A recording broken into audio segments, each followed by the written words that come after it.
True leadership does not always come with power, armies, or wealth. Sometimes it comes with courage, compassion, and unshakable moral voice. Today on Global Honors, we celebrate a man who chose peace over revenge, forgiveness over hatred, and unity over division. This is the story of Archbishop Desmond Tutu. Desmond Pillow Tutu was born in 1931 in Klerksdorp, South Africa. During a time of deep racial injustice, as a young boy, he witnessed first-hand and harsh realities of apartheid, discrimination, inequality, and oppression based solely on skin color.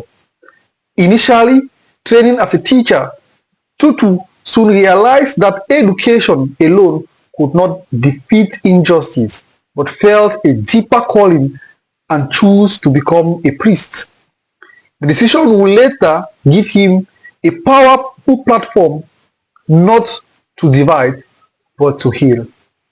In 1984, the world recognized Desmond Tutu's courage and commitment to peace by awarding him the Nobel Peace Prize.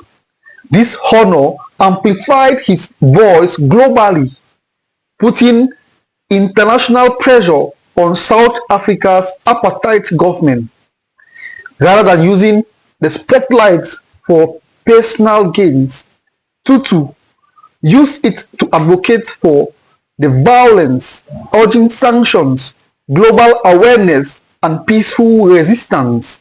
He became not just a South African leader, but a global symbol of justice. As apartheid tightened its grip on South Africa, Desmond Tutu emerged as one of its strongest non-violent critics.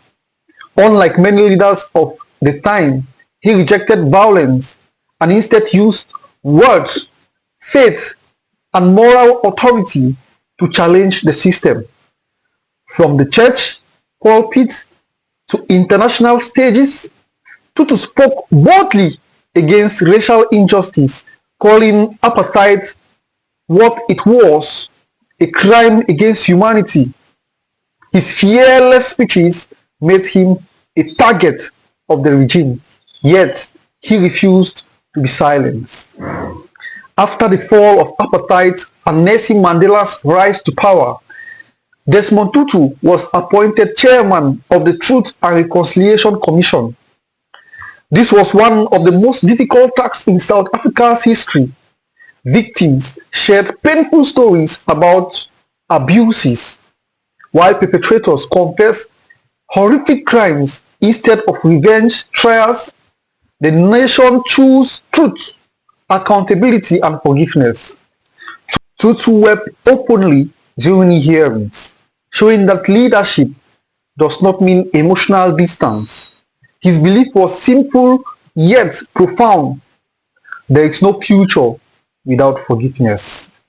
Even after apartheid ended, Desmond Tutu continued to speak out against corruption, injustice, war, and inequality across the world.